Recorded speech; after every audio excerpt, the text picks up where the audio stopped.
Hello, my name is Matt and this is Pixel Burn, where I take a look at some of the more important, interesting or irritating things to have happened in the week's gaming news, most of it being shoddy broken games and ridiculous review embargoes. And nothing so brilliantly encapsulates those twin topics of glitchy bugginess and publisher embargo shenanigans than Assassin's Creed Unity, which came out this week. Yet another instalment in Ubisoft's ongoing saga about a war through the ages between a bunch of sanctimonious moralising control freaks with money and power and another bunch of sanctimonious moralising control freaks with springy knives hidden up their sleeves. This latest Assassin's Creed title takes players to revolutionary France, a time of rampant poverty, aristocratic decadence, mob violence, bloodshed and chaos. In fact, most people were so poor then that anyone who scored a sweet set of digs like this fireplace here was considered fortunate, if not blessed. Now that is some profound social commentary right there. Of course, it wasn't just the existing social order that got thrown into turmoil by the French Revolution, the very laws of nature were too. If Assassin's Creed Unity is anything to go by, revolutionary France was also a dark and mysterious age of invisible walls, people walking through the sky, garden walls that trapped the unwary for all eternity, places where time itself congealed into a thick slurry, and where unspeakable faceless nightmares stalked the boudoirs and cafes. I guess rendering female characters is as difficult as Ubisoft said it was. Despite Ubisoft releasing an enormous day one patch, clocking in at over 900 megs, people are still reporting glitches and capturing them on video for our amusement. Still, it's not all night terrors, guillotines and falling through the ground into a watery underworld. Assassin's Creed Unity also has incredible hair. Not so much Viva la Revolution as Viva la fuck up then, but you always do get glitches like this with open world games, and at least they're amusing. Although, this is probably why Ubisoft set the embargo for reviews to after the game was released. Specifically Tuesday at midday Eastern Yankee time, by which point the game had already been on sale for at least 12 hours. Long enough for plenty of people to have bought the game sight unseen without any forewarning as to its glitches, bugs or other technical issues. Not that you can always trust pre-release reviews of course, case in point being the numerous gleeful handjobs masquerading as reviews for Battlefield 4 prior to that game's release. Whereupon everyone discovered it was actually a gobbet of frozen spunk so broken it was practically catatonic. A post-release review embargo doesn't always mean a game is going to be a stinker. For all its glitches and bugs, Assassin's Creed Unity isn't anywhere near as wretched as, say, Ride to Hell Retribution, and even if reviews had come out for it prior to release, few of them would have mentioned Assassin's Creed Unity's in-game microtransactions. Courtesy of the in-game Helix credits, which can be used to hack, Ubisoft's choice of word, not mine, the game to give you the best weapons if you can't be asked to unlock them through regular in-game progression. Essentially, they let you access cheat codes, albeit cheat codes that cost you actual real-world money, what's in your purse, wallet or medieval coin pouch. Christ, remember when cheat codes used to be free? Epridge Farm remembers. They're making raisin bread like Grandma made. If you're so terminally lazy you can barely summon the willpower to even breathe, bundles range from 500 Helix credits for $9.99 up to a bundle of 20,000 Helix credits for a mere $99.99 in Yankee money. Or, in Her Majesty the Queen's currency, 65 fucking quid! Hey Ubisoft, how many Helix credits would it cost to get rid of the bugs, or to unlock a higher frame rate? Or to let me play as a female character in multiplayer?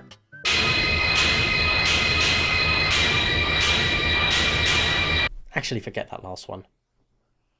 And you won't see much written about this despicably pernicious little travesty in many reviews, since all the copies Ubisoft sent out for review had the microtransactions disabled.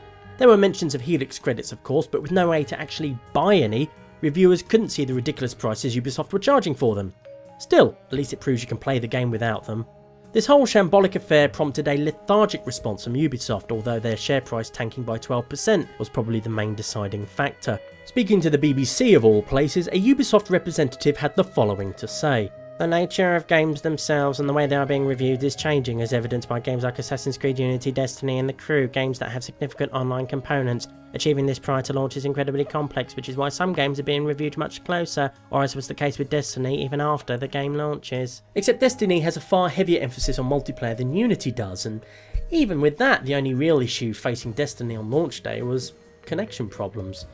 But then there was precious little to go wrong with Destiny, what with there being fuck all content in there to begin with. Ubisoft are promising to address these issues and others, like players falling through the ground, the game crashing when joining co-op sessions and menu screen delays, in a future patch.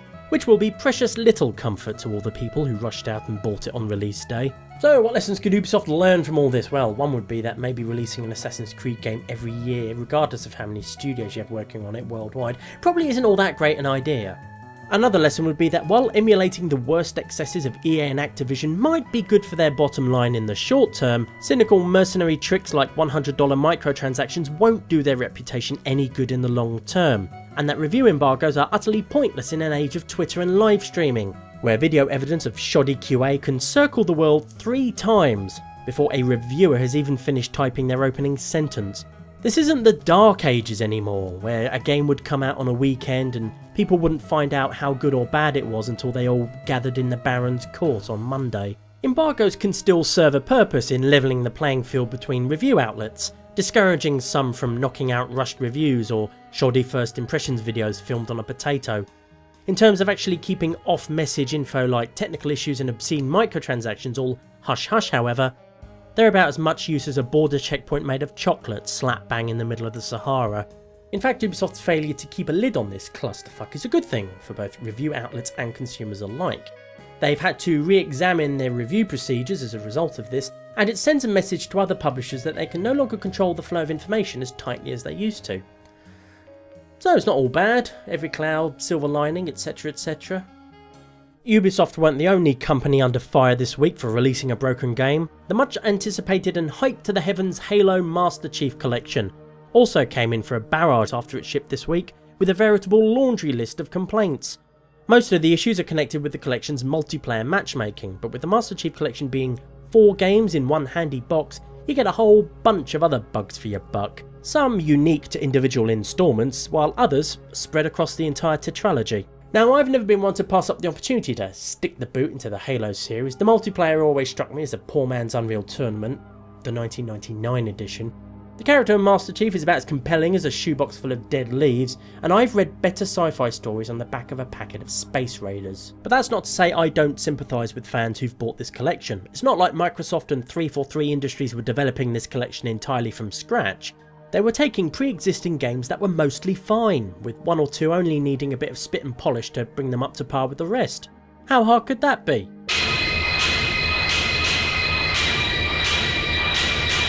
Alright, so it wouldn't have been without its technical challenges, particularly when it came to integrating all 4 games into the same multiplayer architecture. The biggest issue that got most players' ire up is that the time for the in-game matchmaking queues is eons long. When you do get into a match, then assuming the game didn't freeze up on the loading screen, it might be full of people 10 ranks above or below you, which isn't supposed to happen.